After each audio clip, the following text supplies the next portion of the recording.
font pas pour eux. Aujourd'hui, c'est pas avoir la gloriole ou d'avoir son nom en haut d'une affiche, c'est de le faire parce qu'on a envie de le faire et que c'est de se mettre au service, que ce soit dans une association, que ce soit à travers les sapeurs, que ce soit en tant qu'élu. C'est parce qu'on veut vraiment être au service des autres et faire avancer la société du mieux qu'on puisse. Même si au détriment de la partie professionnelle, parce que je suis resté simple facteur, c'est sans être péjoratif du tout. J'ai préféré m'épanouir dans mes fonctions de pompier plutôt que dans ma vie professionnelle. Et finalement, ça me permet d'avoir rencontré énormément de gens, d'avoir plein de richesses en rencontres que je n'aurais pas connues si j'avais pas été pompier. Si ce serait à refaire, je changerais rien. Ah non, non, j'ai deux choses en fait qui me motivent, c'est là maintenant d'être chef de centre, c'est de continuer mon cursus et d'accompagner mes personnels dans leur démarche individuelle, dans leur plan de formation, voilà, et de faire grandir ce centre de secours du Cap-Sidien qui est tout jeune en fait. L'évolution de carrière personnelle, pour moi, je l'ai toujours mis à part, dans le sens où ça vient avec les années, avec les formations. Pour moi, le but est vraiment de faire monter le centre de secours dans le sens où tout le monde se sent bien et on arrive à assumer les interventions. Ça, c'est vraiment le principal. Je suis quelqu'un d'assez déterminé, donc à partir du moment où je suis motivée, je vais au bout de mes ambitions ou de mes rêves. Donc voilà, j'ai mis tous les moyens de mon côté pour pouvoir franchir les différentes étapes et ben voilà, je suis contente aujourd'hui du parcours et de pouvoir continuer sur cette voie qui est extraordinaire parce qu'on vit des choses quand même hors normes. Alors, il faut savoir qu'il y a deux catégories de sapeurs-pompiers. Le sapeur-pompier volontaire, donc ce n'est pas un métier, puisque sapeur-pompier volontaire, bien souvent on parle de la triple vie. La vie professionnelle, ils sont bien souvent un emploi, cette vie d'engagement et aussi cette vie familiale, donc il ne faut pas négliger. Et à côté de cela, vous avez les sapeurs-pompiers professionnels, donc c'est le métier. Vous pouvez accéder en qualité de sapeur-pompier volontaire ou professionnel au grade de sapeur. Bien souvent, à l'issue d'un test chez sapeurs-pompiers volontaires et d'un entretien avec le chef de centre, des fois avec le comité de centre. Et pour les sapeurs-pompiers professionnels, c'est un concours qui s'effectue et vous pouvez dès lors accéder au grade de caporal et ensuite gravir les échelons jusqu'au grade de contrôleur général. Également, cette possibilité offerte aussi bien chez les volontaires mais aussi chez les professionnels afin d'intégrer directement le corps des officiers des sapeurs-pompiers, donc accéder au grade de lieutenant ou de capitaine selon le bagage universitaire que vous avez. Quand on est officier, on doit faire en sorte de dégager cette image de dynamisme qu'on peut justement transférer à nos équipes.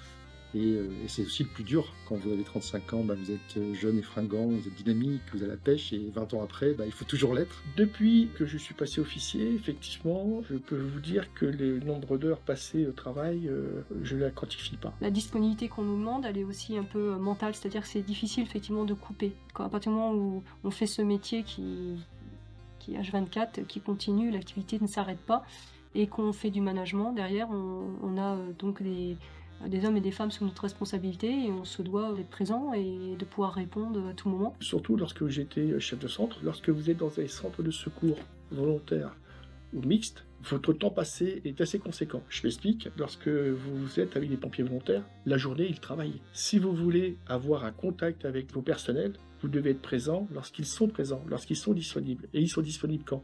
Le soir et le week-end. Ça veut dire qu'au moment où vous devriez être à la maison, eh bien, vous devez être au travail pour pouvoir les voir, discuter, avoir des relations avec eux.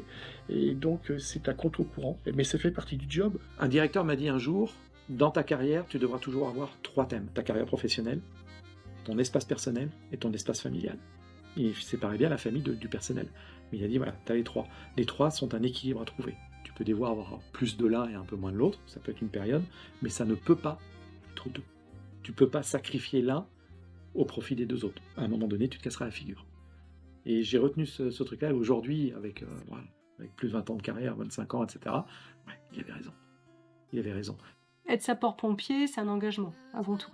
C'est un engagement dans un métier à risque.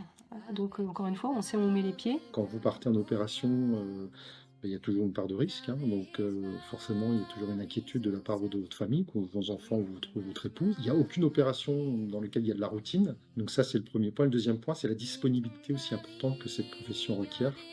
Parce que quand vous êtes en équipe, vous êtes de garde le samedi, le dimanche, les jours fériés, Noël, le 1er de l'an, en fonction des rotations. Il y a une part d'empiétude sur la vie de famille et parfois on a été obligé d'abréger des réunions de famille ou un repas parce qu'on devait partir en opération et qu'ils nous ont pas revus avant le lendemain matin. Souvent, dans mes discours à la Sainte-Barbe, je parlais beaucoup des femmes ou des conjoints, des conjointes, peu importe.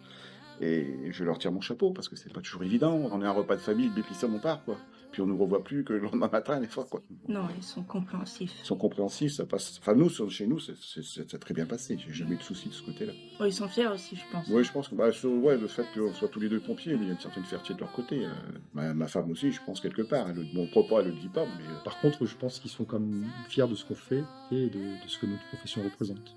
C'est un peu une fierté, à vrai dire, de dire aux gens que j'ai une famille pompier. Ma femme a accepté depuis qu'elle me connaît, c'est-à-dire depuis plus de 30 ans, ma passion et donc aussi mon métier, tout simplement parce que en fait, je crois qu'on ne décroche jamais. Il faut savoir aussi, de temps en temps, faire un switch off et mettre tout ça de côté et se réserver complètement et à 100% pour la famille. La vie de famille et le chien, finalement, c'est tout le monde qui vit ensemble.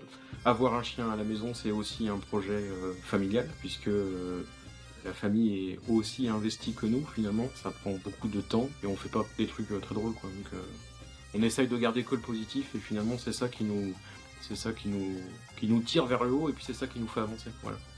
Moi, de ce côté-là, j'ai pu vivre ma passion pendant 39 ans sans que ce soit compliqué, quoi. Le côté familial, j'entends. Une femme très très compréhensive, qui sait que c'est une grande partie de ma vie, qui accepte mes déplacements, qui accepte mes absences. En tant que femme, j'ai la chance d'avoir un mari qui assume ses fonctions voilà, de parents et de père. Donc j'ai la possibilité effectivement de partir me former plusieurs semaines, d'être d'astreinte. Et j'ai eu la possibilité d'évoluer en grade, de me former et puis de faire à temps plein mon métier.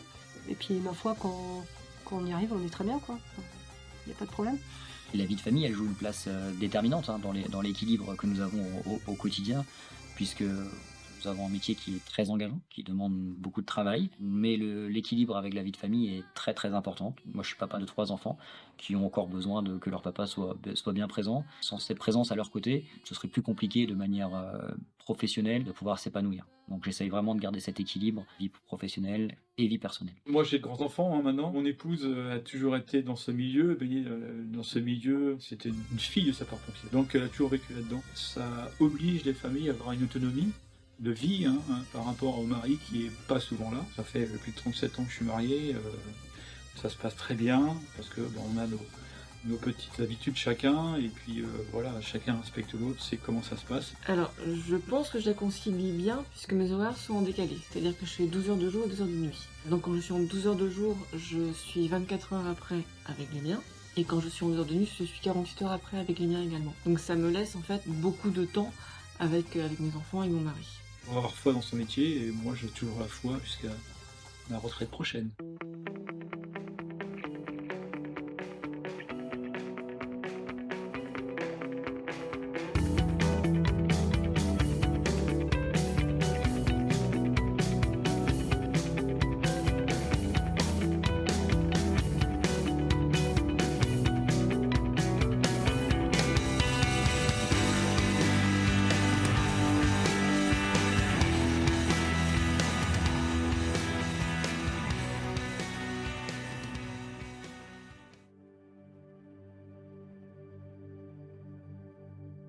On a au sein du service opération un bureau qui s'occupe des activités nautiques.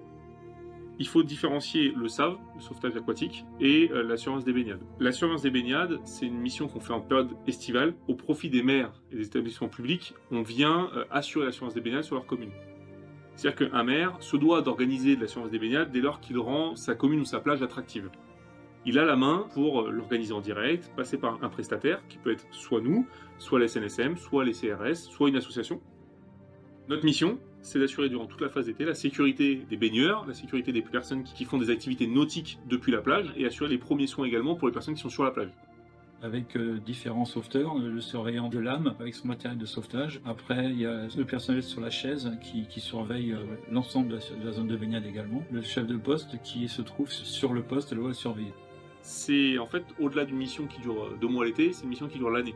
Parce qu'il faut conventionner avec les mairies, Il faut engager les sapeurs-pompiers qui vont exercer cette mission, environ 180 sauveteurs pour le département du Finistère, faire les dossiers administratifs, parce qu'il y a quand même de l'administratif, il faut les former. C'est pour ça que je le différencie vraiment du SAV, qui est une activité, donc le sauvetage aquatique, qui est une activité de spécialité, comme on a pu le voir, et qui, elle, dure tout au long de l'année, et qui vient intervenir sur toutes les côtes, quelles qu'elles soient.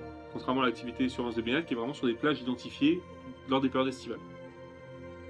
Nos sauveteurs saisonniers ne sont pas forcément sapeurs-pompiers volontaires à l'année. On a d'ailleurs la majeure partie qui sont là que 1 ou 2 mois pour venir nous renforcer. On les engage en tant que sapeurs-pompiers volontaires saisonniers. Contrairement aux SAV où ils sont tous sapeurs-pompiers au long cours.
Madame, reculez, on s'en occupe.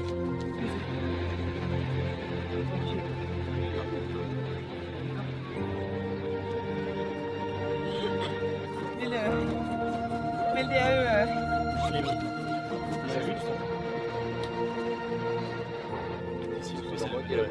c'est la belle. Il est déjà pris. 8, 29, 30. Ça fait combien de temps qu'il était inconscient quand je suis arrivé 2-3 minutes à peine. Ok. Donc c'est quand lui m'a appelé. Ouais, dès qu'il est tombé, je vous ai appelé. Ok, d'accord. On a commencé la RCP à 10h50. Très bien, net.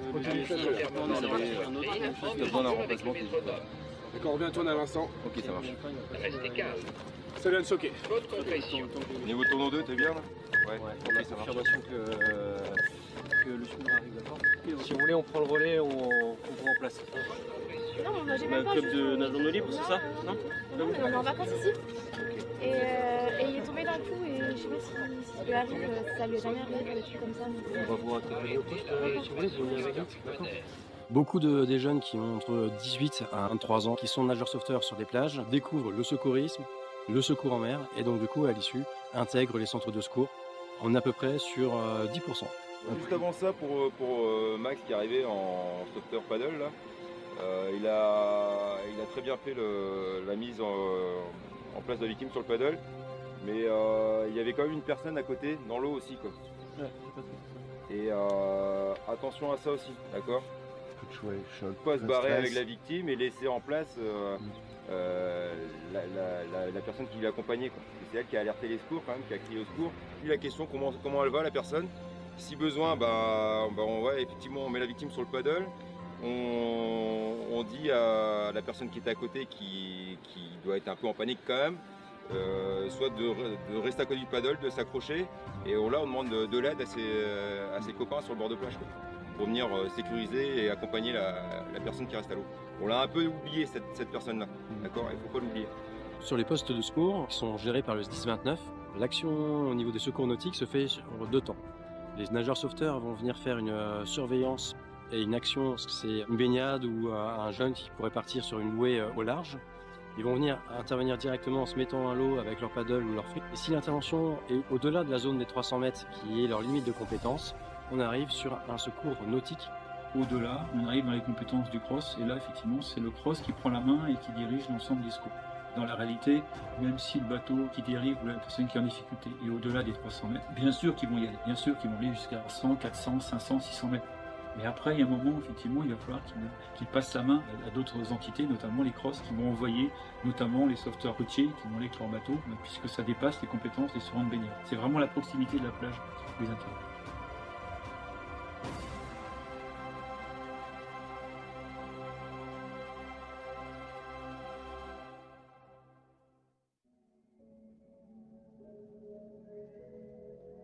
Le SAV, on est sur du sauvetage aquatique, sur le département du Finistère, est très développé, puisqu'on a plus de 2000 km de côte, 2200 km de côte. On a environ 200 sauveteurs aquatiques, 50% de professionnels, 50% de volontaires. Bien sûr, on a quelques femmes également, pas beaucoup, ça commence. On est parti du principe avec l'opération que l'ensemble des communes qui ont une partie côtière peuvent prétendre être SAV. Ce n'était pas le cas de partout. Là maintenant, il y a des communes comme Poudrosic qui a des SAV maintenant. Pour l'instant, on a 33 centres SAV, mais ça pourrait évoluer un petit peu avec le temps. Les sauveteurs aquatiques sont composés de nageurs sauveteurs, SAV1. Le SAV1, c'est une formation uniquement au intérieur de 1 semaine qui permet de former des gens qui sont un petit peu aquatiques à la maîtrise des techniques de sauvetage en eau intérieure. Les sauveteurs côtiers, les SAV2, qui sont équipiers en mer. Le SAV2, ça permet de former des SAV1 à l'activité côtière, c'est-à-dire ils ont une formation de 1 semaine sur le site de Loctuny, et là on leur apprend les différentes techniques pour intervenir en mer, notamment le sauvetage de personnes en mer, les techniques d'abordage de roches, et les SAV3 qui sont chefs de bord. Tout ça est chapeauté par des conseils techniques et des référents départementaux. Moi, je suis référent départemental du Finistère avec mon adjoint qui est le capitaine Frédéric Toulec. Et donc, nous, on est chargé de la bonne gestion, développement de la spécialité SAV sur les départements. Les Glénans, c'est une journée qui a été, depuis le début, incorporée par Gilbergier à l'époque dans le programme. Ça permet aux gens de piloter sur des grandes distances et puis avoir accès à un milieu très hostile. Notamment, on va sur la partie ouest où là, il y a vraiment une grosse houle et tout le temps, on a de houle qui déferle sur les bouliers. Donc là, effectivement, on y va à chaque fois. C'est un site assez caractéristique avec des dangers particuliers, notamment, comme on dit, c'est très mal pavé, il y a des roches partout, donc il faut faire très attention. Donc ça nous permet de valider nos équipiers sur des activités assez compliquées, notamment les Glénans.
Pas toujours sur des mers bleues, 35 degrés avec une mer limpide et pas de vagues, non, c'est pas le cas. Notamment l'hiver en Finistère, on a des grosses tempêtes qui sont destructrices pour le rivage, mais également pour les gens, pour les bateaux, pour les gens qui sont en mer, notamment les marins pêcheurs, les plaisanciers. La mer est toujours le dessus et dans des conditions difficiles, on est tout le temps perdu.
du sauvetage fil à roche, qui permet d'aller chercher quelqu'un qui est réfugié sur une roche, d'aller le chercher, d'aborder en sécurité la roche et de sauter à l'eau pour le récupérer dans une petite embarcation. Tout ça, ça fait partie de techniques bien particulières de sauvetage. Donc là, ils ont une matinée très intensive, assez physique. On en profite pour faire un exercice avec la SNSM, et notamment, puisque les jeunes qui commencent ne connaissent pas essentiellement la SNSM.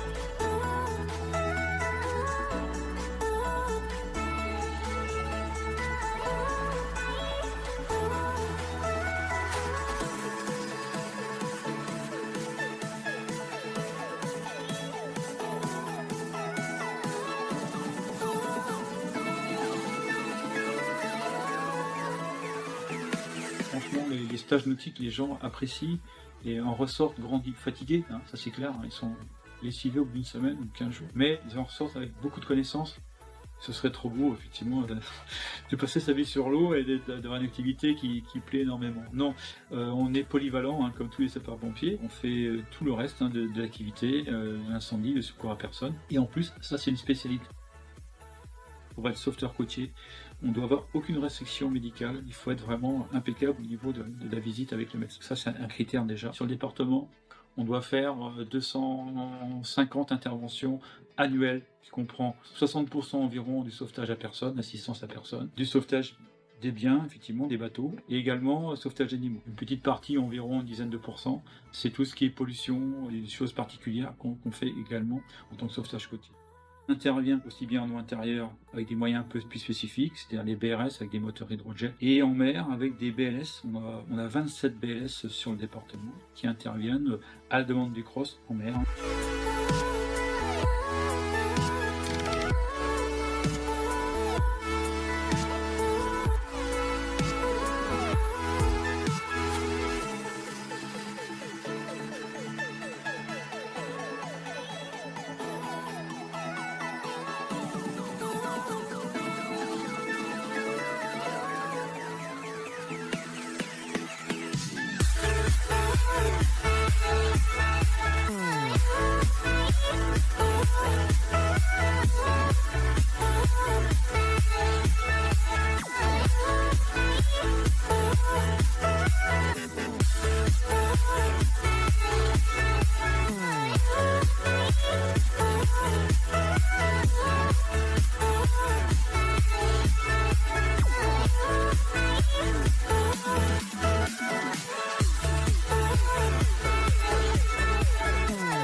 En 1996, le grand nombre des services d'incendie et de secours étaient communaux.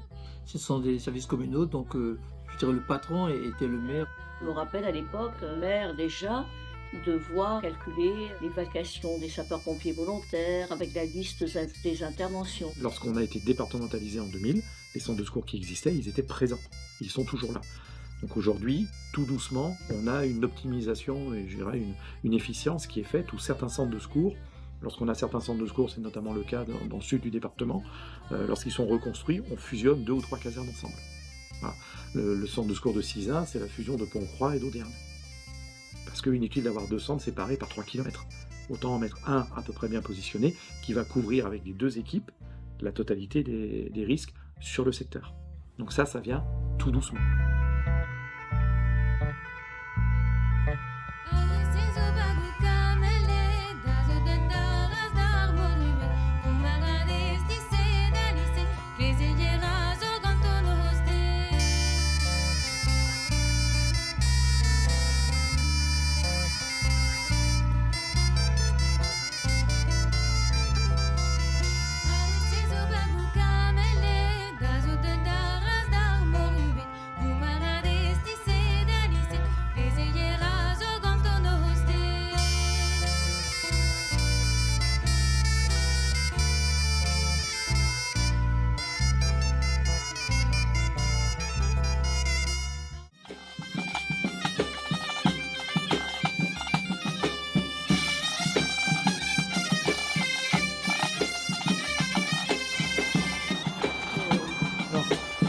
gaucher.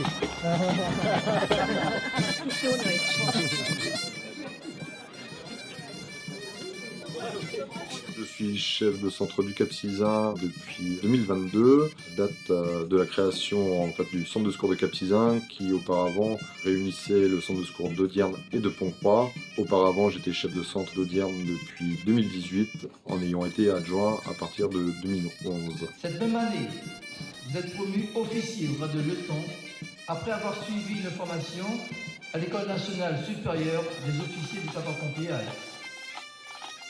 Une formation enrichissante et de qualité que vous avez su mettre à profit dans le cadre de vos fonctions de chef de groupe au sein de la chaîne de commandement, ainsi que de nouvelles fonctions de chef de centre. Avec ce beau projet de réunification des centres de secours d'Audierne et de Pont-Croix, c'était un projet qui date des années 1990-92. J'étais même pas sapeur-pompier volontaire à l'époque, moi je suis rentré en 96 et le projet était d'actualité. Pendant des années, il y avait toujours un point de blocage avec des élus, fraîchement élus on va dire, et avec une motivation sans faille, on a relancé ce projet de mutualisation des centres de secours. Alors en tant qu'élu, je vais dire que j'ai pris le train en route et le train était presque arrivé en gare puisque ce projet a été décidé dans l'ancienne mandature, donc je n'en porte pas la responsabilité. Le regard que j'en porte depuis 2 ans, c'est que nous avons là un bâtiment flambant neuf avec un personnel qui s'est rassemblé intelligemment. 2 chefs de centre, celui d'Audierne et puis celui de Pont-Croix, qui ont su travailler ensemble dans des locaux flambant neufs où le confort de nos sapeurs-pompiers et aussi de nos jeunes sapeurs-pompiers est assuré avec une mutualisation des équipements, alors qu'auparavant, pour avoir visité les 2 centres de secours, celui d'Audierne et celui de Pont-Croix, les conditions n'étaient pas requises pour qu'ils soient bien installés.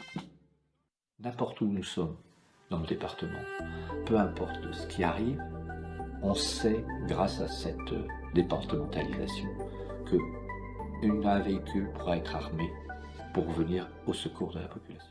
Notre rôle, c'est aussi de créer du lien entre les centres de secours. Déjà, il y a du lien qui existe entre certains centres de secours de manière naturelle parce qu'ils se croisent sur intervention, ils sont déclenchés. Aujourd'hui, une intervention, c'est pas un centre de secours, c'est plusieurs centres de secours autour du lieu du sinistre qui interviennent avec un ensemble de moyens. Sur un incendie, vous aurez peut-être le fourgon de Cap-Caval avec le fourgon de l'Octudie qui vont sur le même sinistre. Donc les pompiers doivent absolument apprendre à travailler ensemble, doivent se connaître et ce qui est intéressant effectivement, c'est ça, c'est de absolument favoriser ce lien pour faire en sorte que déjà les chefs de centre se connaissent, puissent travailler ensemble pour préparer le mieux possible la phase opérationnelle. C'est le préfet du point de vue opérationnel qui gère ces secours sur le département et la partie administrative et financière pilotée de droit par le président du conseil départemental. Dans notre département, c'est une présidence déléguée à Madame Marguerite Lamour, maire de Coudanaiseau et conseillère départementale. Le service départemental fonctionne à l'aide d'un conseil d'administration. Au niveau du conseil d'administration, nous avons 22 membres, 8 maires et EPCI, et le reste sont des conseillers départementaux. Donc les maires et les présidents d'EPCI participent, je dirais, aux décisions prises au sein du département pour pouvoir faire fonctionner notre établissement public. Mon rôle, eh bien, il est d'assurer cette gestion administrative et financière. Et comme tout président, le rôle est bien d'organiser les instances institutionnelles, bien entendu, conseil d'administration, bureau, commission exécutive, mais aussi les instances paritaires, les comités sociaux territoriaux, tout ce qui peut faire fonctionner l'établissement SDIS-29. Il a aussi un rôle de représentation relativement important, puisque le SDIS est une structure qui a à connaître de discussions avec nombre d'interlocuteurs. Et en cela, eh bien, c'est mon rôle. Le dernier rapport de l'IGA, dernièrement, le montre, les bienfaits de cette départementalisation. Car depuis cette départementalisation, il a été mis en place ce qu'on appelle le SDACR, le schéma départemental d'analyse et de couverture de risques, où le principe est de pouvoir analyser les risques sur le département et amener des moyens, je dirais, égalitaires. Le budget du SDIS, c'est 96 millions qui sont issus des financements du conseil départemental, des communes ou des intercommunalités. Le département du Finistère apporte à lui seul plus de 28 millions d'euros dans le budget, donc c'est un gros contributeur. Les collectivités également, je donne une échelle par exemple qui est parlante. Eh bien, la communauté de communes du Pays du Roise apporte chaque année 1,2 million de contributions au SDIS. Donc cet argent-là, à quoi il sert? Eh bien, il sert bien entendu à la masse salariale en grande partie, mais pas que. Il sert également au renouvellement du parc d'engins. Nous engageons, bon an, mal an, entre 3,5 millions et 4 millions de matériel nouveau. Alors, ça ne fait pas parfois grand-chose. À une grande échelle, c'est 700 000 €. Donc, on a vite consommé l'argent. Un camion CCF, c'est près de 280 000 €. Et nous avons aussi l'effort bâtimentaire. Nous devons entretenir le parc immobilier, même si, à partir d'une certaine fourchette de travaux, les collectivités abondent de ce crédit.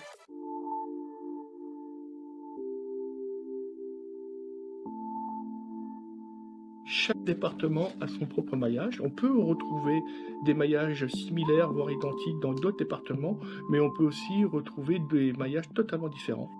Il y a 7 compagnies dans le Finistère. Sur le découpage des compagnies, des 7 compagnies de centres de secours principaux, on voit ici que le découpage de la compagnie de l'Est-de-Vin avec le centre de secours principal de Brest eh bien, correspond plus ou moins au découpage de l'arrondissement de Brest. Pareil aussi au niveau de Morlaix, ce qui est peut-être moins vrai, bien évidemment, pour Châteaulin, puisqu'on s'aperçoit quand même que la compagnie de Châteaulin et de Carhaix, voilà, on est sur l'arrondissement de Châteaulin et dans le sud avec la préfecture. Donc il y a un respect des limites d'arrondissement, mais c'est une adaptation. Il y a une adaptation qui fait qu'on peut coller par rapport aux arrondissements et aux limites géographiques.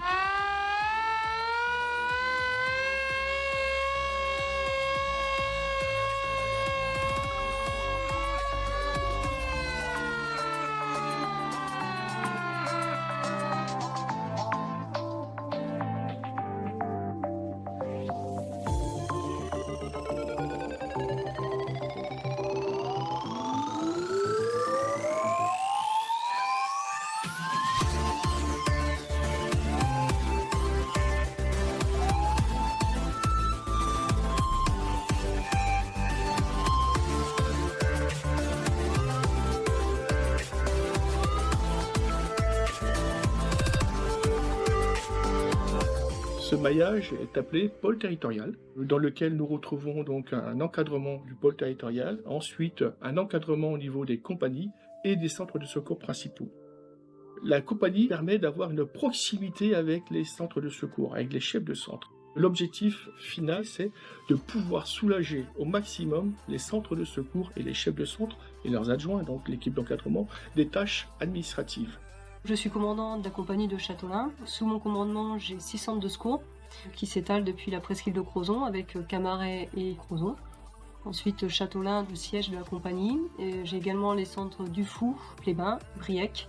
Et donc ça représente environ 220 sapeurs-pompiers. En tant que chef de compagnie, effectivement, j'ai une gestion dite administrative, organiser, un petit peu structurer, aider les centres de secours de ma compagnie. Donc on est l'interface, l'intermédiaire entre les services fonctionnels de l'état-major, les différents services dans les différents domaines, formation, opération, prévention, prévision, technique. Et donc notre mission, c'est d'être à l'écoute des centres de secours pour remonter les problématiques du terrain, mais également les accompagner dans leur gestion de centre, et puis répondre aux différentes sollicitations, soit au niveau du DIS, soit au niveau extérieur aussi, puisqu'on travaille avec différents partenaires. La compagnie de Douarnenez est constituée de 8 centres de secours, c'est 348 sapeurs-pompiers volontaires actuellement et 19 sapeurs-pompiers professionnels. Ces 348 sont répartis sur l'ensemble des centres de secours, des 8 centres de secours de la compagnie et le centre mixte de Douarnenez qui, lui, a 15 professionnels plus l'encadrement. Tous les 3 mois, nous organisons un comité de compagnie qui est l'occasion justement de rencontrer l'ensemble des chefs de centre et de faire un point sur l'actualité du SDIS et faire le point sur la vie de son centre, le fonctionnement et des éventuelles problématiques qu'il va être nécessaire de prendre en compte pour améliorer le fonctionnement de ces centres. La chef de compagnie est un officier et donc comme tout officier, avant tout, notre cœur de métier, c'est l'opérationnel. C'est la base de notre métier. Certes, quand on progresse dans la hiérarchie et qu'on monte en grade, on est amené à moins décaler. mais on intervient sur des interventions plus d'ampleur, ou spécifiques ou particulières, donc soit avec des spécialités, soit avec des risques particuliers. Chef de compagnie, c'est plus une fonction, puisque le pendant, c'est moi avec mon grade, je suis chef de colonne sur la partie opérationnelle, chef de compagnie sur le domaine fonctionnel. Je change de casquette facilement. Il y a une tenue qui nous permet d'être opérationnel. Là, c'est ma tenue de travail de tous les jours. Demain, je suis en cérémonie, j'ai une tenue dite de cérémonie. Donc voilà, on est sans cesse en mouvement dans notre métier. On est interlocuteur de proximité avec les autorités, avec les élus, avec la sous-préfecture, du coup, à Châteaulin, mais également avec l'interservice, les gendarmes, la police, les différents partenaires en fait, qu'on peut rencontrer à l'occasion de nos missions ou sur les territoires, même les communautés de communes, etc. C'est très diversifié, c'est très riche et ça me plaît comme ça. Au niveau opérationnel, le rôle de la compagnie, c'est de s'assurer que le centre de secours dispose suffisamment de personnel pour pouvoir assurer l'engagement de ses moyens. Quand on dit d'engager les moyens, effectivement, c'est depuis le recrutement jusqu'à la sortie du camion. Il faut s'assurer que chaque centre de secours ait un effectif suffisant, que cet effectif soit compétent pour aller sur intervention, et ensuite il y a une organisation de services à trouver. C'est la difficulté, d'autant plus que lorsque nous travaillons avec des personnes qui ont une activité professionnelle, je rappelle que l'activité de sapeur-pompier pour les volontaires, c'est bien une activité et non pas une profession, donc il faut impérativement concilier la vie professionnelle, la vie familiale et personnelle, et la vie donc de sapeur-pompier, et l'activité. Donc c'est ça qui est très complexe. Aujourd'hui, on est à 59 centres de secours, dont les 2 centres de secours principaux, Brest et Quimper. Les centres de secours Quimper et de Brest, la particularité qu'ils ont d'une part, hormis leur taille, c'est aussi leur composante. Quimper et Brest disposent de la majeure partie des spécialités du département. Particularité finistérienne, c'est qu'en été, nous avons aussi un poste de secours sur les Glénans. Donc c'est 59 plus 1. L'objectif d'un centre de secours, c'est d'assurer l'engagement des moyens sur intervention. Aujourd'hui, il y a des règles pour pouvoir engager par exemple une ambulance. Dans les 3 minutes 35, elle doit pouvoir quitter le centre de secours et se rendre sur intervention. Lorsque ce sont des sapeurs-pompiers qui ne sont pas de garde, donc dans les centres de secours volontaires principalement, ils sont en astreinte ou disponibles, le camion doit pouvoir partir dans les 7 minutes 35. Et donc, il faut impérativement que le sapeur-pompier demeure dans un périmètre permettant l'engagement des moyens en temps et en heure. Une journée riche en échanges, notamment avec nos collègues de l'île de Saint, qui ne sont pas habitués à avoir autant de personnel pour manœuvrer. Donc intéressant pour les pompiers de l'île de Saint, mais également intéressant pour les pompiers du Capitaine.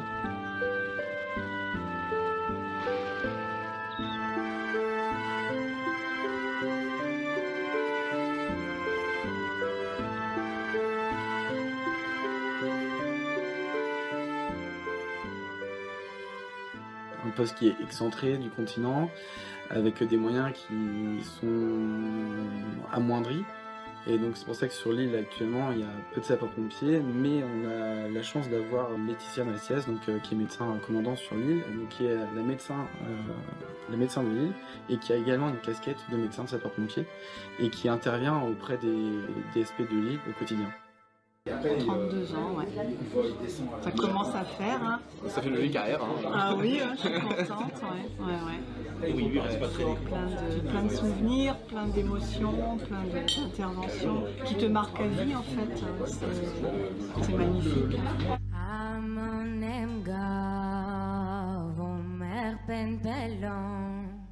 Le rôle justement de Laetitia sur l'île est hyper important par rapport à ça, parce que c'est justement pour pouvoir adapter les moyens et l'évacuation que son expertise est primordiale sur l'île, en fonction de son examen et du coup de ce qu'elle peut analyser. Elle va plutôt préconiser une évacuation soit par bateau de la Pénarbed ou par le bateau de la SNSM si c'est un transport qui est un peu plus urgent, ou dans les cas les plus graves via l'hélicoptère de la sécurité civile ou du SAMU.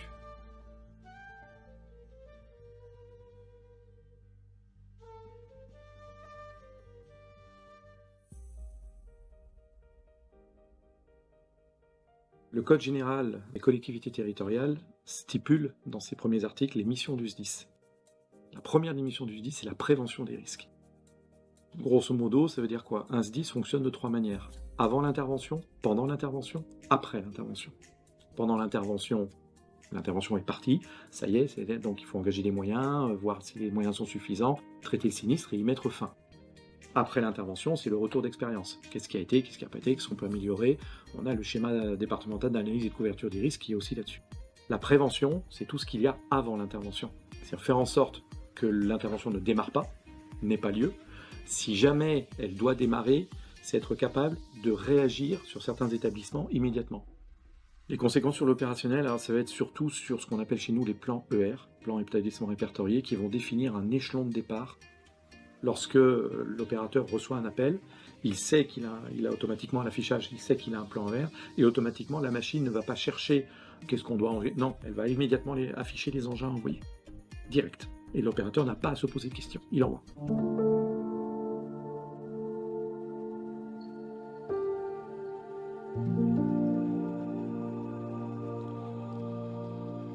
L'exemple, je prends toujours l'hôpital de la Cavale Blanche. Si on a une information d'incendie sur la Cavale Blanche, on ne va pas se poser de questions, on ne va pas attendre d'avoir des informations, on va immédiatement déclencher 2 engins incendie, une échelle, une ambulance, sans avoir même plus d'informations.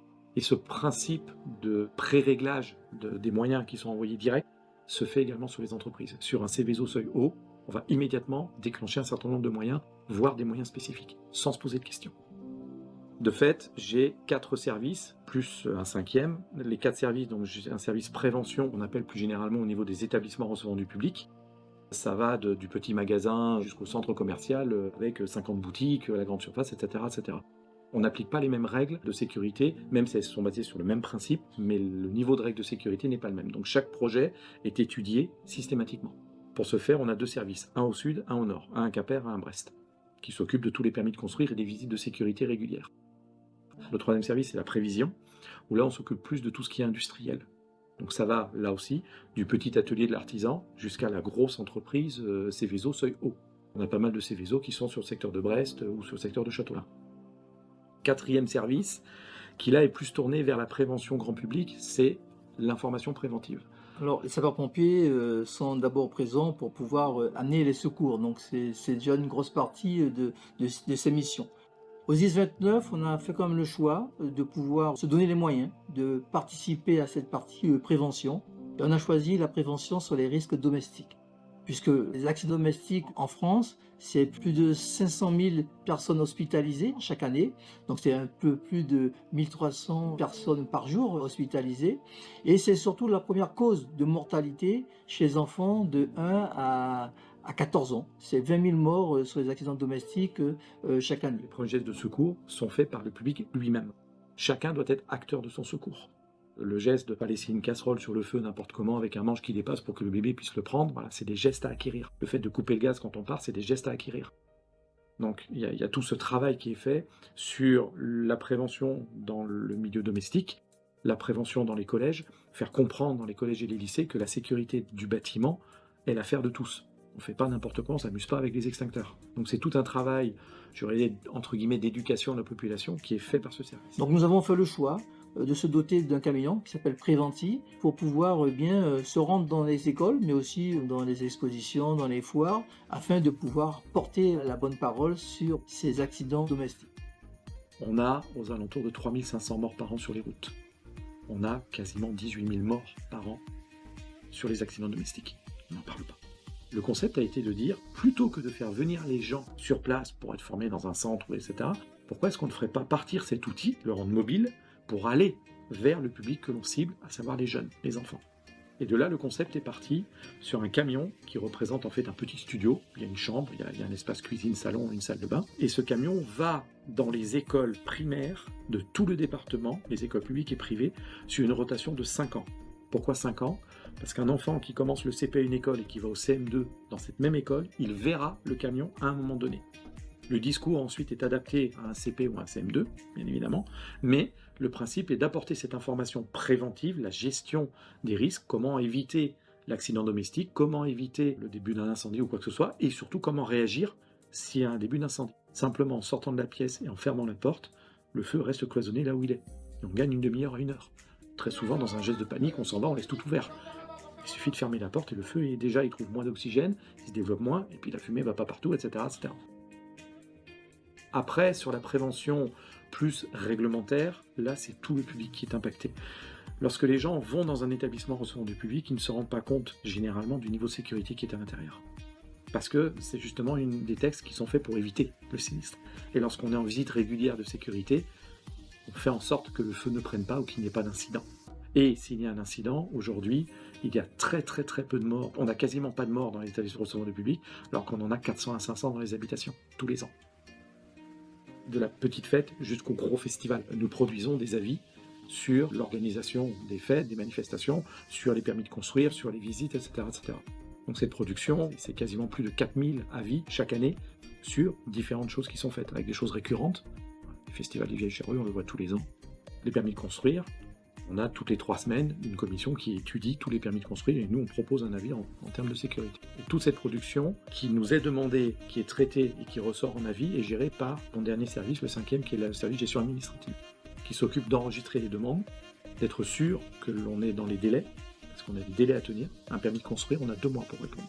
Si au bout de 2 mois on ne répond pas, c'est un avis favorable tacite. Si jamais il y a des choses qui ne vont pas, c'est trop tard.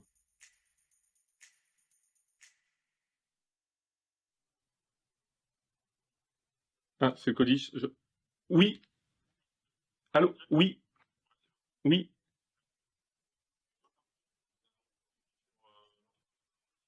Ah, ok, Ergué, ouais. Ouf. Parce qu'il faut ouvrir un sinus, 11 victimes, il faut que tu ouvres un sinus, il n'y a pas de doute. Et, et je pense que tu peux engager, ouais, je pense. Et donc, vu que tu t'actives sinus, dis tout de suite au chef de groupe de mettre les pochettes. Comme ça, quand j'arrive, il n'y a plus qu'à badger. Ok, on fait comme ça. Merci, à tout à l'heure. Je pars en intervention. Tu viens avec moi? J'étais chef de groupe sur le secteur du Quimper et donc j'étais amené à intervenir sur des opérations d'ampleur sur ce secteur. Donc j'étais amené à intervenir dans l'entreprise pour des suspicions d'intoxication. Il s'avère qu'arrivé sur place, l'entreprise traite régulièrement ce genre de problème par rapport à des inflammations de produits plastiques dans un four. Il le maîtrise très bien. Et là, effectivement, ça avait pris un peu d'ampleur, donc il y avait plus d'une dizaine de personnes qui avaient inhalé des fumées. Donc on est arrivé sur place, j'ai fait un point avec les moyens que j'avais sur place, notamment des moyens incendie, des ambulances. J'ai créé 2 secteurs, un secteur incendie, un secteur SUA, pour faire le point sur l'ensemble des causes qui s'étaient passées, et notamment pour éviter l'ampleur et limiter la propagation de l'incendie et des intoxications. Des atteintes de chef de colonne sud, prenez départ chef de colonne sud de commune d'Ergué-Gabéry. Dans le cadre de la montée en puissance de cette intervention, on a dû mettre en place un PC de colonne. Le commandant Gauthier Cole était chef de colonne, donc s'est présenté sur les lieux pour mettre en place le PC et coordonner l'ensemble de l'intervention. D'habitude, ça chauffe, ça s'enflamme, il éteint immédiatement. Là, ça a pris de l'ampleur et puis ça a brûlé, ils ont pété 20 extincteurs. Okay. Il y a 20 personnes qui sont reliées sans aérie à éteindre l'incendie. 20 extincteurs, 11 personnes. Okay. Ils sont tous, le feu est éteint, on est allé faire un recours en caméra thermique, il est éteint, il n'y a pas de propagation, il n'y a rien, nickel, ça c'est réglé. Il s'avère que finalement l'intervention était moins importante que prévu et les gens, après avoir été testés par l'infirmier, aucune personne ne présentait de toxicité, donc on a limité rapidement l'ampleur d'intervention. Je rends compte de l'ensemble de la situation, et donc là, on a une méthodologie, on fait un SOIEC au supérieur hiérarchique, et donc là, on lui expose tous les détails, et donc les éventuelles problématiques qu'on a eues pendant la prise en compte de l'intervention, et éventuellement l'évolution du sinistre. Voilà, donc c'est un instant T, et c'est lui qui prend la main une fois que je lui ai exposé la situation d'intervention. Bien sûr, comme j'étais le premier COS, j'aurais un poste primordial, c'est-à-dire officier incendie, ou voilà, je continuerai dans ma lancée. Maintenant, j'aurai plus cette pression de l'industriel, la pression du rapport national que j'avais avant. Code 29 de chef de colonne sud, intervention commune d'Ergué-Gabéry. Les personnels ayant potentiellement inhalé des fumées ont été vus par le personnel VSAV et infirmiers. L'ensemble des relevés HPCO sont nuls. Je laisse le commandement des opérations de secours au chef de groupe Quimper. Le groupement opération est composé de plusieurs services, donc il y a plusieurs missions. D'abord, on va retrouver le service CTA CODIS, donc centre de traitement de l'alerte et centre opérationnel départemental d'incendie et de secours. Je suis opératrice CTA CODIS. C'est-à-dire que je réceptionne les appels 18, je traite les appels 18, j'engage les secours au besoin et je redirige les appels vers les services adéquats. Ça, c'est la partie CTA, donc centre de traitement de l'alerte. On a la partie CODIS, qui est la gestion des engins qui sont déjà engagés sur intervention, avec les demandes de renfort et les prises de messages, entre autres. Au niveau des appels, du moment que les gens font le 18 ou le 112, on réceptionne, nous, ici, un numéro qui va s'afficher dans un bandeau d'appels. Une fois qu'on a cliqué dessus, ça va nous ouvrir une fiche de renseignement. Donc on va prendre le maximum de renseignements au niveau du requérant. Ce qu'on appelle un requérant, c'est la personne qui nous appelle. Est-ce que c'est du sanitaire, donc du secours à personne? Est-ce que c'est de l'incendie? Est-ce que c'est une demande diverse et variée? Du moment que l'appel a été traité, on vient identifier un code dans notre arborescence, on vient identifier un thème. Ça peut être associé à une ambulance, un fourgon incendie, une échelle, à des secours spécialisés au niveau du département. Une fois qu'on a répondu à la demande, l'envoi est effectué et peut être aussi redirigé sur les services partenaires, qui sont le SAMU, la gendarmerie et d'autres partenaires. Cette personne habite sur Douarnenez, le CTA CODIS à Quimper va déclencher en fait le moyen de secours approprié le plus proche de l'appelant. Donc en l'occurrence sur Douarnenez, si l'intervention était déclenchée ici, on a un telex d'intervention qui sort sur cette imprimante, sur lequel en fait on a la nature de l'intervention, les observations, l'adresse et les moyens engagés, ainsi que l'engin et le nom des sapeurs-pompiers de Douarnenez engagés sur cette intervention. Donc une fois que l'intervention arrive sur le centre de secours de Douarnenez, on arrive on va dire au standard ici, elle apparaît sur le PC qui est ici. Une fois qu'elle apparaît ici, on a le libellé de l'engin, du personnel qui va armer l'engin, et on a aussi l'adresse et la cartographie de l'intervention. Donc on a un module cartographique ici qui nous permet en fait de visualiser exactement où se situe le lieu d'intervention. Le sous-off de garde qui est ici donc gère le départ et ensuite prennent leurs équipements de protection individuelle, rejoignent l'engin de secours et font le départ. Donc on le voit, un engin qui est sélectionné sur intervention, il sera en rouge dans le logiciel. À partir du moment où il part du centre de secours, c'est un code couleur, il passe en bleu foncé. Et à partir du moment où il arrive sur intervention, il passe en bleu clair. À partir du moment où l'engin de secours sort du centre, pendant le transit et sur intervention, on va dire pour un VSAV, pour un fourgon seul ou pour un VTU, il est sur ce qu'on appelle la fréquence opérationnelle, c'est la fréquence sur la 236, et il est en fait non pas avec le centre de secours, mais avec le CTA CODIS en direct. Et une fois que la partie intervention est lancée, on passe sur la partie opérationnelle gestion au long cours, qui est gérée par le CODIS, le Centre opérationnel départemental d'incendie et de secours.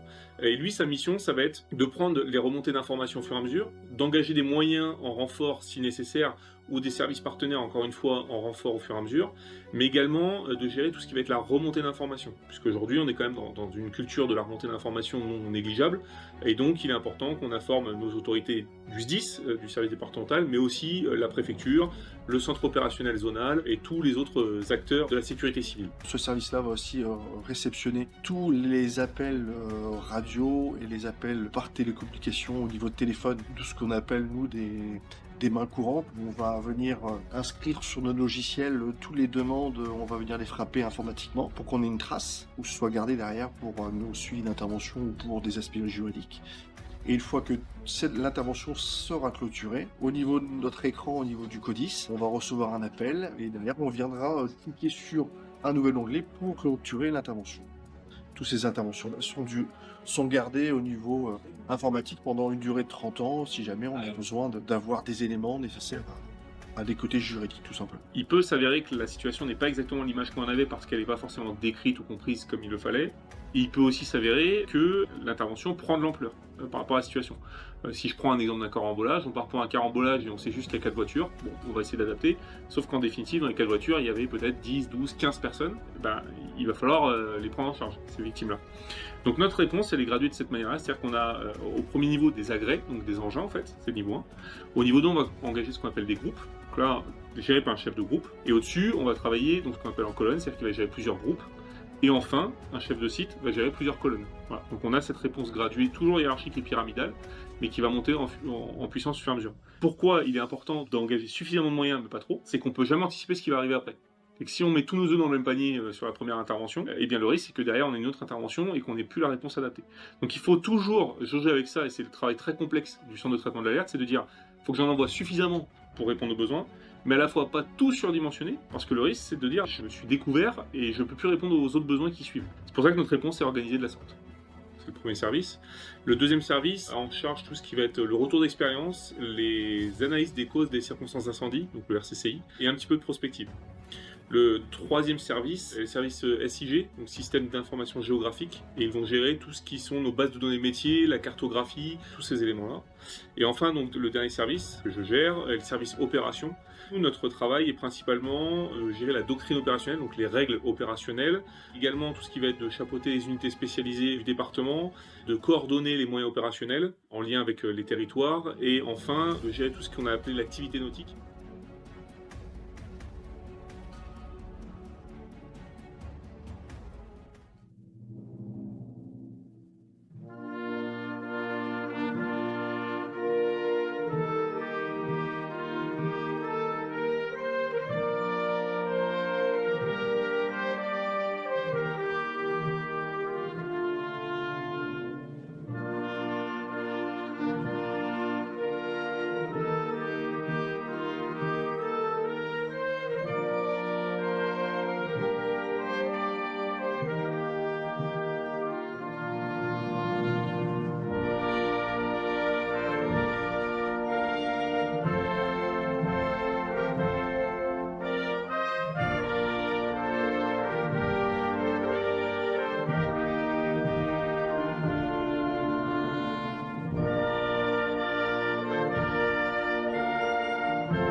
Des traditions dans notre culture française est très forte. Chez les sapeurs-pompiers en particulier, effectivement, puisqu'on est apparenté aussi aux corporations militaires. Donc ça a un poids assez important. Les traditions, c'est aussi une façon de transmettre des valeurs.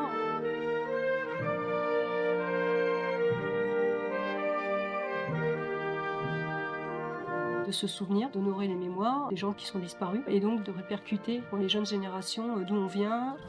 Envoyez. Dans la vie d'un sapeur-pompier, lorsque vous participez ou lorsque vous assurez une cérémonie, pour les personnes qui sont directement concernées, ce sont des moments donc importants dans leur carrière, et pour aussi les personnels des centres. Lorsque vous avez une passation de commandement, les personnels, à ce moment-là, identifient officiellement, si je puis dire, la présence de leur nouveau chef de Vous centre. reconnaîtrez désormais pour chef de centre le lieutenant Nicolas Perazzi, ici présent.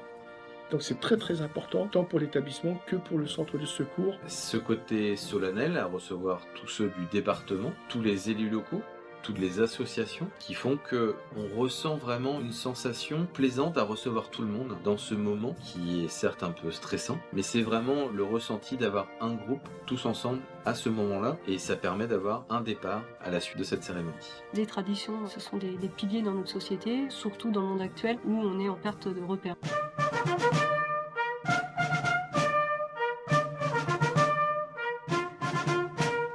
Donc au sein des sapeurs-pompiers et au niveau de la compagnie, effectivement, ça se traduit par différents moments, soit lors des passations de commandement, effectivement, quand on change de chef de centre, mais également au moment de la Sainte-Barbe, puisque les centres de secours fêtent leur sainte patronne, donc c'est un moment aussi consacré pour les pompiers, leurs familles et la population, de se rappeler des bons moments, de faire les bilans, voilà, de se souvenir. En tant que chef de compagnie, évidemment, j'ai à organiser avec les chefs de centre ces moments de passation de commandement, de changement de chef ou de cérémonie, même au niveau des communes, puisqu'on participe participe aussi également sur les fêtes nationales, 14 juillet, 8 mai, etc. Effectivement, mon rôle est aussi de représenter la compagnie dans les autres compagnies ou sur le département à la demande du directeur, pour représenter le directeur dans différentes cérémonies. On rencontre aussi bien les mairies, les collectivités, nos partenaires. On travaille étroitement avec les gendarmes et également la SNSM avec qui nous avons des liens de proximité puisqu'au niveau intervention, nous sommes amenés à intervenir en mer avec eux et également lors de cérémonies. Je pense à la cérémonie annuelle du péril en mer là sur Douarnenez où nous sommes présents chaque année pour représenter le SDIS. Donc mes sapeurs-pompiers de Douarnenez, sachez que je suis très fier de vous commander et de vous servir aussi pour, j'espère, de grandes années.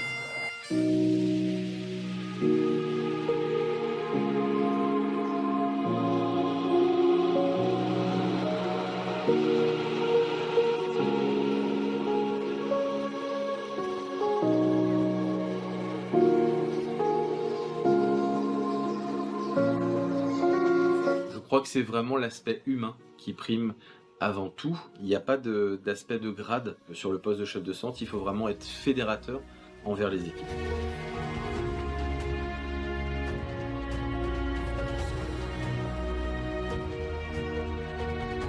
Il y a un patron d'entreprise, c'est un gérant, il faut être proche des gens, mais pas trop, parce que bon, le copinage n'est jamais bon, c'est beaucoup d'administratif, c'est de la présence, évidemment, beaucoup de présence au niveau du centre de secours. Au niveau du rôle du chef de centre, moi je dirais qu'il faut 3 choses importantes. C'est de la rigueur, de la communication et beaucoup de cohésion. Avec l'effectif qu'on a au niveau des sapeurs-pompiers volontaires, il faut fédérer avec notamment 68 sapeurs-pompiers, donc aussi 68 caractères différents.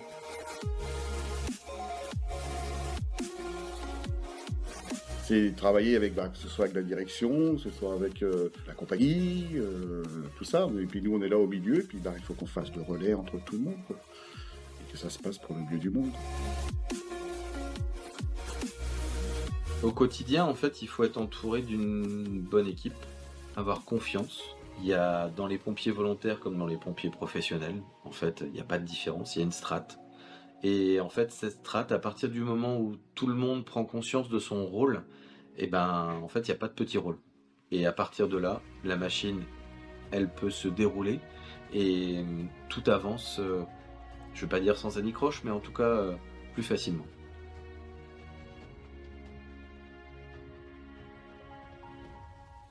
Les missions sont diverses et variées. On a bien sûr le plus gros, comme dans tout le département, le secours à personne. Ensuite, on a de l'incendie. Bien sûr, on est très souvent appelé lors des tempêtes, que ce soit pour l'inondation, couper des arbres. Donc ça, ce sont les interventions diverses. On a aussi des interventions nautiques, parce qu'on est vraiment une commune balnéaire. Donc on défend les communes de Loctudy et de Plobanalec-Lesconil en premier lieu. Vraiment la spécificité de notre pays bigoudin est de vraiment pouvoir être complémentaire avec les autres centres de secours, où vraiment on est amené à aller intervenir les uns avec les autres, les uns pour les autres.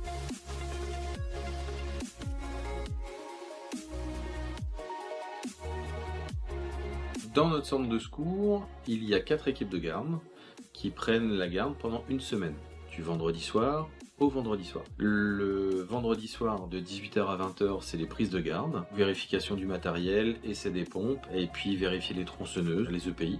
Ensuite, on a le dimanche matin, donc entre 8h et midi, on est en présentiel à la caserne, où on fait 8h, 9h, on fait 1 heure de sport, qui est encadré par un animateur sportif. Ensuite, 9h, 10h, ce qui est collation et douche. Et ensuite, 10h midi, la manœuvre mensuelle donc de la garde pour les maintiens de compétences qu'on peut avoir, que ce soit dans les interventions diverses ou alors pour l'incendie ou le secours à personne. Sur un mois, on tourne à avoir tout le personnel au moins de garde une fois par mois.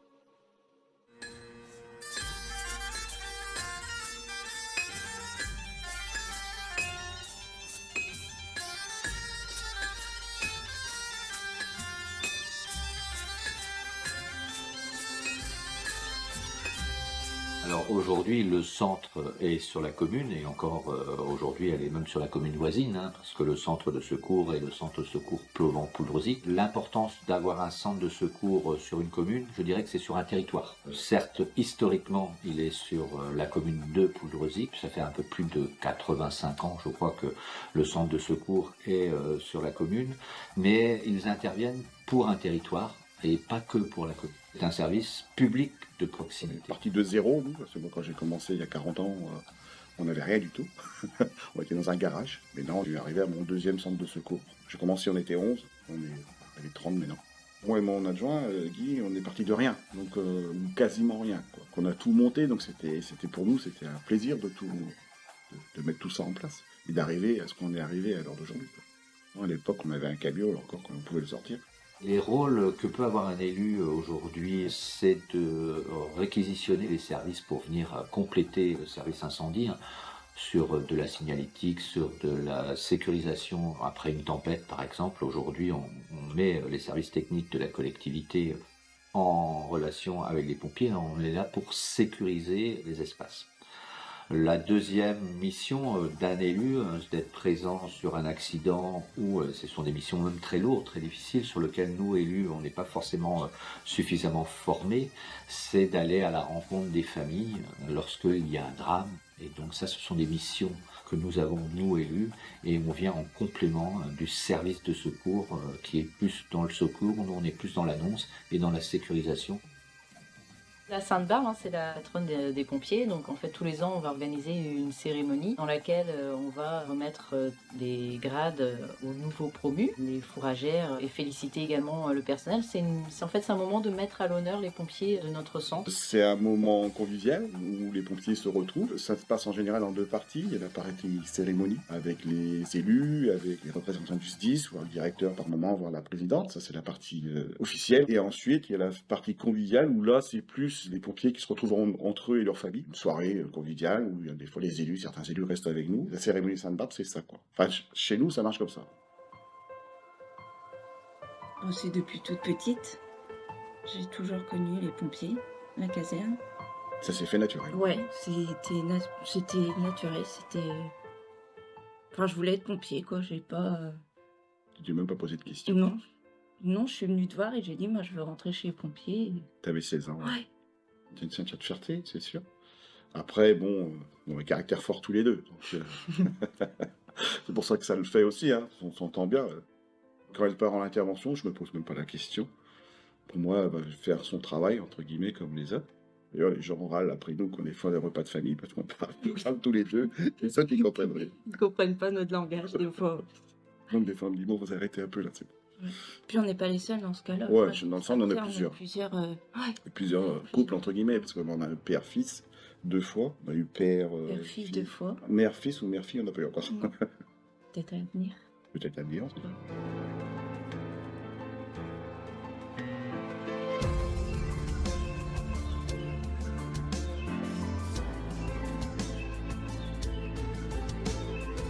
Une fierté d'avoir son père en chef de centre. C'est lui qui a appelé les pompiers en fait. C'est Ouais. lui qui a fait le 18 juillet, c'était lui. Et du coup, c'était pour une personne qui avait fait un jeune qui avait fait un malaise sur la voie publique. Et du coup, lui gérait la circulation pendant que nous on pouvait intervenir. Après, on a pris contact. C'est compliqué, hein, c'est une organisation. Donc oui, en plus j'ai un métier où je suis aide-soignante de nuit, donc avec des horaires assez particuliers, où je travaille du coup, que la nuit, les week-ends. Donc on jongle entre tout ça, entre l'organisation familiale et puis un mari compatissant. Je suis admiratif parce que c'est quelque chose de très prenant, forcément, avec aussi une part de danger quelquefois. Donc, je suis admiratif parce que c'est une charge de travail énorme.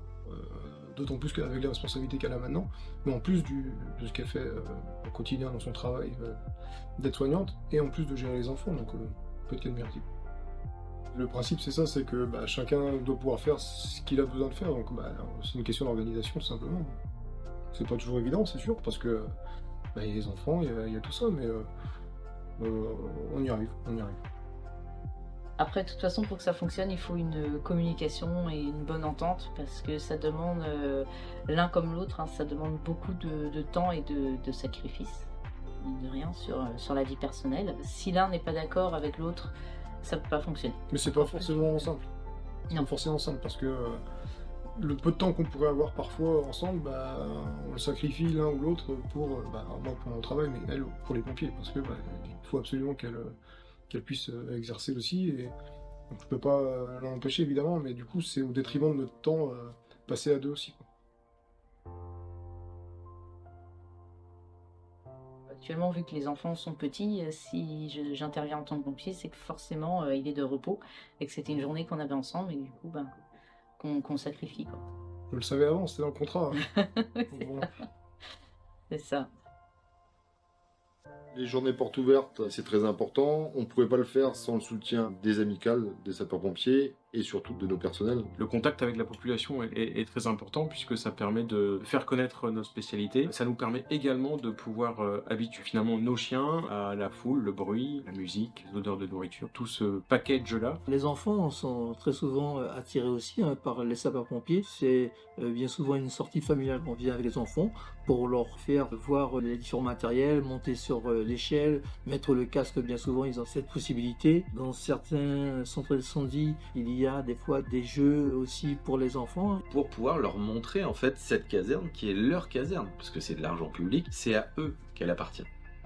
Montrer notre savoir-faire, ce que nous mettons en place pour apporter des secours à la population, mais c'est aussi bien souvent faire appel à des candidatures. À l'issue de chaque porte ouverte, les chefs de centre sont unanimes. Nous avons quelques candidatures de personnes qui, sensibilisées ou intéressées par ce qu'elles ont pu voir, souhaitent en savoir un peu plus, et bien souvent ils prennent des engagements à l'issue. Si aujourd'hui sur une porte ouverte, sur 1000 personnes qui se déplacent, à l'issue de la cérémonie, je peux avoir 3 dossiers recrutement potentiels qui en découlent, je suis le plus heureux des chefs de centre.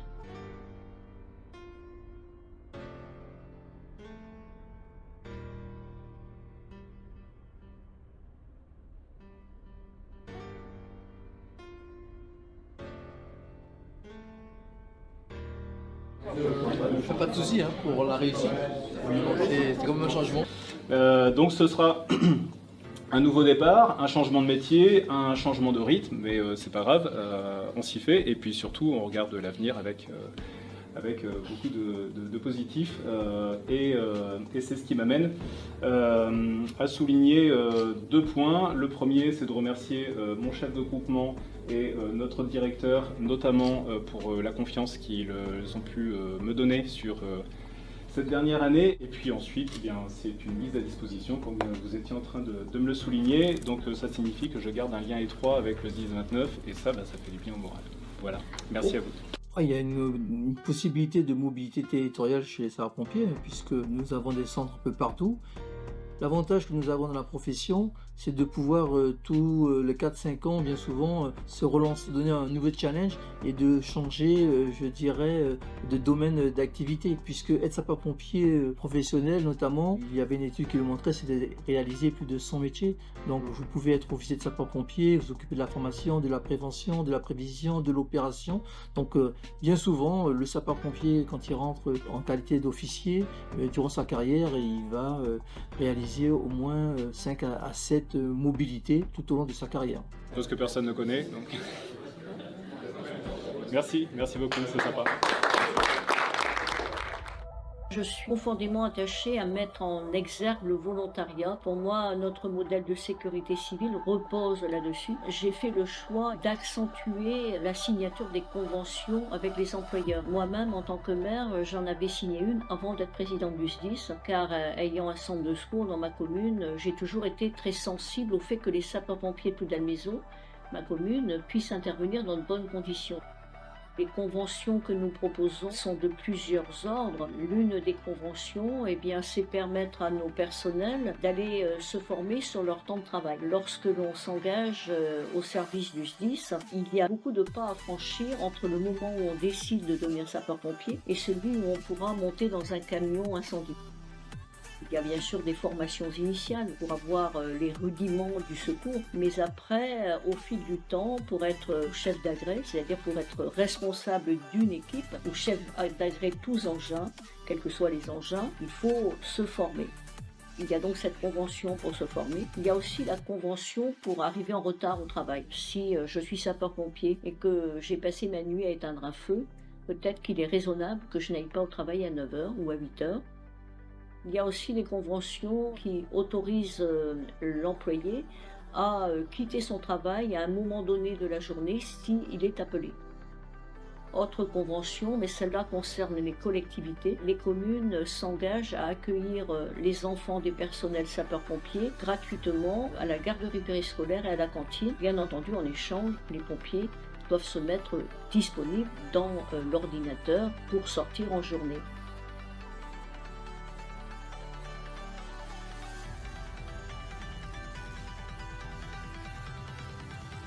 Aujourd'hui, de s'engager pour les autres, de prendre sur son temps de loisir, sur son temps de repos, sur son temps professionnel, à partir du moment où il y a des conventions de signer avec les collectivités ou les entreprises, dans un monde égoïste, on est dans un monde où chacun se referme sur soi-même. Et quand on voit par contre l'engagement des sapeurs-pompiers au service des autres, bravo quoi.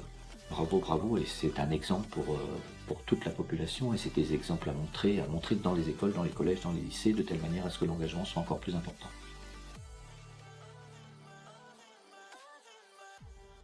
Jean Hénaf est un petit groupe familial breton engagé pour une alimentation durable et responsable.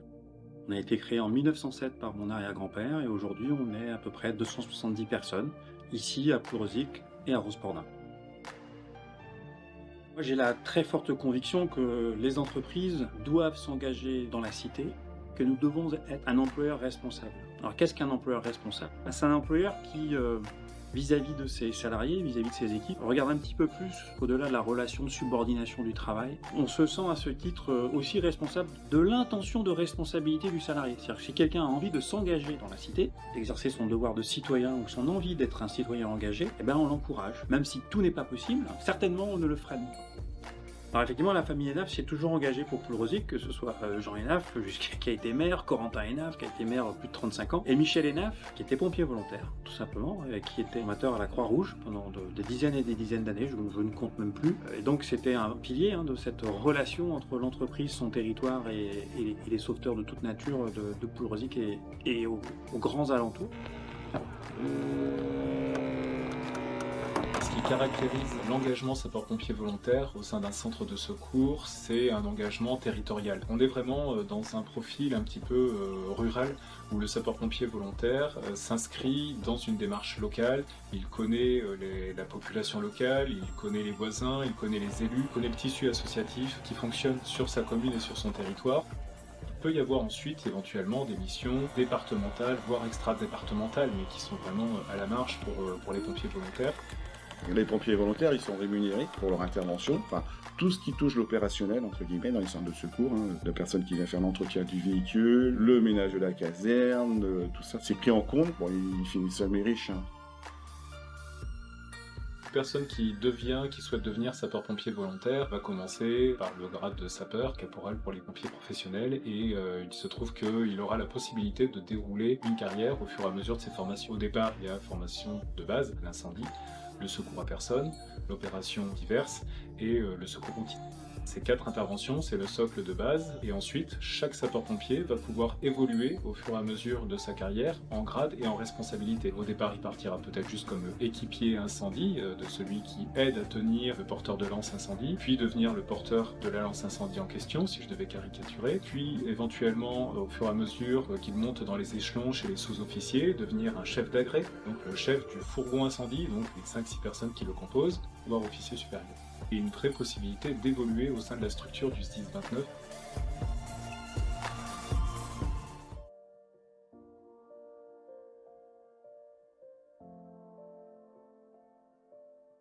La formation FMPA GOC constitue un maintien de compétences de la chaîne de commandement de tous les officiers de chef de groupe à chef de site.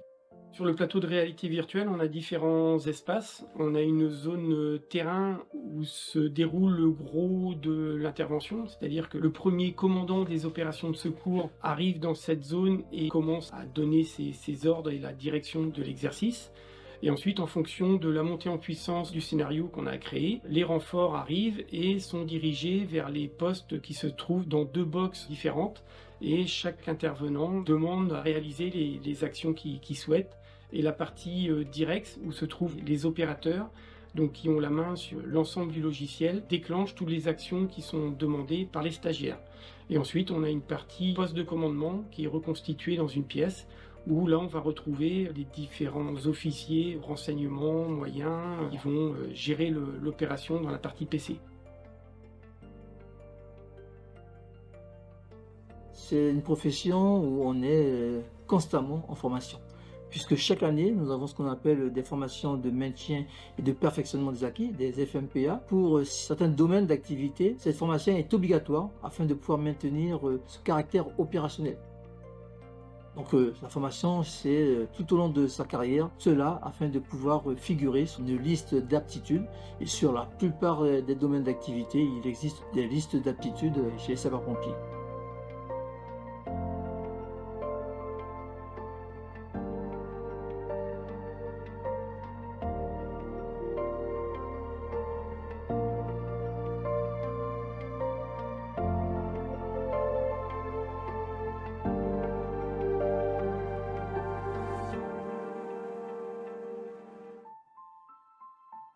La formation est très importante, à la fois forcément pour garantir le maintien opérationnel de l'établissement, de notre SDIS, mais également, en fait, statutairement, les formations parfois sont des prérequis obligatoires pour prétendre monter en grade.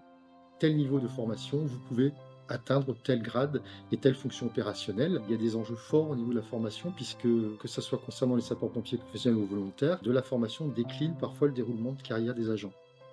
Alors, le groupement formation se compose de 3 services, donc un service gestion administrative et financière qui gère toute la partie financière, puisqu'on est sur un budget d'au-delà de 3 millions d'euros, donc on a quand même un gros volet budgétaire à assumer, que ce soit en préparation, en suivi, en exécution. Un service également mise en œuvre des formations, c'est-à-dire une fois que le plan de formation est voté, une fois que le calendrier des formations annuelles est établi, ce service en fait est chargé de la déclinaison opérationnelle, de la mise en œuvre opérationnelle de l'ensemble des formations sur l'ensemble de nos plateaux techniques. Et le 3e service, c'est le service de conception, ingénierie des formations, c'est-à-dire c'est un service qui conçoit le contenu des formations. Ce sont plus de 400 stages internes, sessions internes qu'on met en place sur l'ensemble du SDIS, donc ce sont des volumes de formation très, très, très importants. La particularité du Finistère, c'est qu'on s'appuie, le groupement formation s'appuie sur tout un réseau territorial de formateurs issus des compagnies, issus des centres de secours, de l'ensemble des centres de secours du Finistère. Donc ce sont des collègues qui ont une appétence particulière pour faire de la formation, qui ont des compétences pédagogiques et qui le mettent à disposition du groupement formation et qui permettent de constituer nos équipes pédagogiques. Cette semaine, on est sur un stage, première semaine SWAP. En fait, c'est le premier stage départemental donc des nouvelles recrues au sein du SDIS 29. À la fin de la semaine, leur objectif, c'est de savoir se positionner en tant qu'équipier dans une ambulance, donc avec un effectif à 3 personnes. Et l'objectif qu'on doit atteindre avec eux, le vendredi soir, ils doivent être capables d'effectuer les gestes qu'un chef d'agré leur demande au sein de l'équipage. Moi, je me souviens de mes le premier stage pompier que j'ai fait. Je m'en souviens très bien. Première fois que je fais du secourisme. Donc, ouais, effectivement, on est amené à toucher quelqu'un, à discuter, à faire un bilan, essayer de comprendre ce qui se passe. C'est stressant, mais ça marque. Première fois qu'on fait des compressions thoraciques sur quelqu'un, ça marque.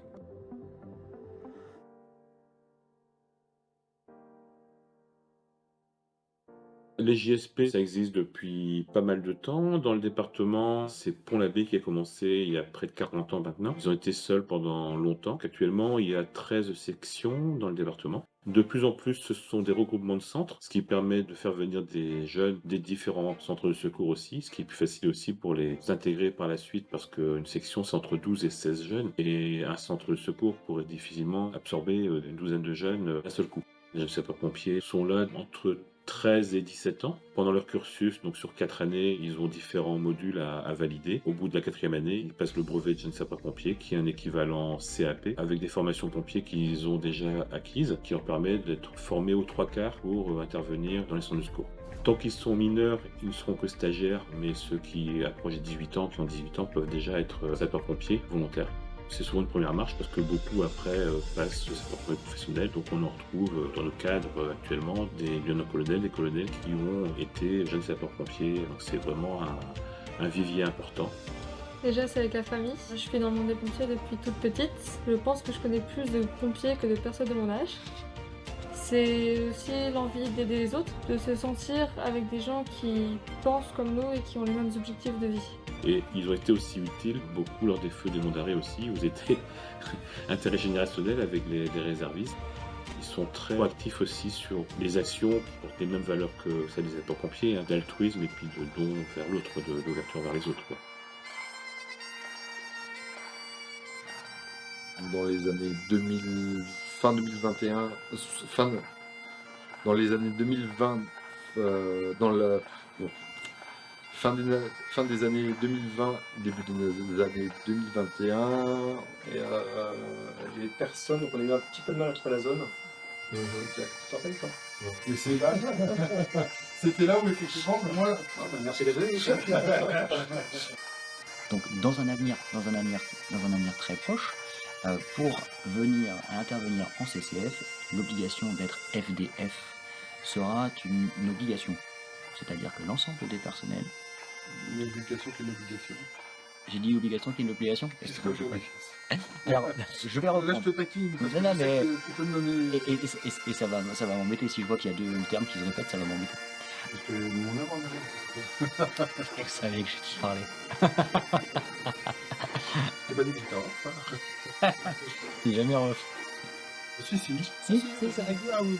D'accord. Sinon, non, pas de problème, Ah bah oui, l'arroseur à rose. En fait, elle a elle a épousé un sapeur-pompier et t'en as fait une femme de marin, quoi. Oui, voilà, c'est ça. C'est ça, voilà aussi, tout à fait. Désolé, j'en ai bien fait. Mais je m'en fous. Je vais encore commencer, non, c'est pas. Non, t'inquiète pas. J'ai les images. Ouais. J'ai les images. Ouais, tu étais sur place. J'étais sur place, j'ai les images. Mais il passe aussi à la caméra. Oui. Il faut pas que je... Voilà. Ça, il faut pas faire. Bon. Je le redéduis. Et moi, c'est l'Elgwen. Non, c'est le grade qu'il faut dire. Moi, c'est sapeur l'Elgwen Fen. Ah, mais arrête, si tu vois. Heureusement que c'est coupé. Sapeur première classe, sinon tu fais pas sapeur. Pour moi, c'est sapeur. Mais j'aime pas dire sapeur première. Mais c'est comme ça. C'est souvent comme ça entre nous. Bon, mais bon. J'espère la limite entre le familial et le professionnel n'est pas claire, donc je vous laisse faire. Donc moi, c'est sapeur première classe l'Elgwen Fen, c'est pour leur diplôme. Depuis 12 ans. Non, on n'est pas obligé de dire si. Vous avez bien fait de lui laisser réfléchir. C'est déjà pour un vrai qui ne veut pas prendre la parole. Magnifique. C'est magnifique. Ah là, j'ai fait, en fait, tu vas tout seul dans la vidéo. Ouais. Ok. Alors, parlez des petites erreurs que vous avez vues tous les deux. Entre vous, hein. Ah, du coup, t'as vu quoi? Là, tu tournes là? Ah bah oui. Ah non, du coup, on est bien déjà là. Ah, c'était parfait.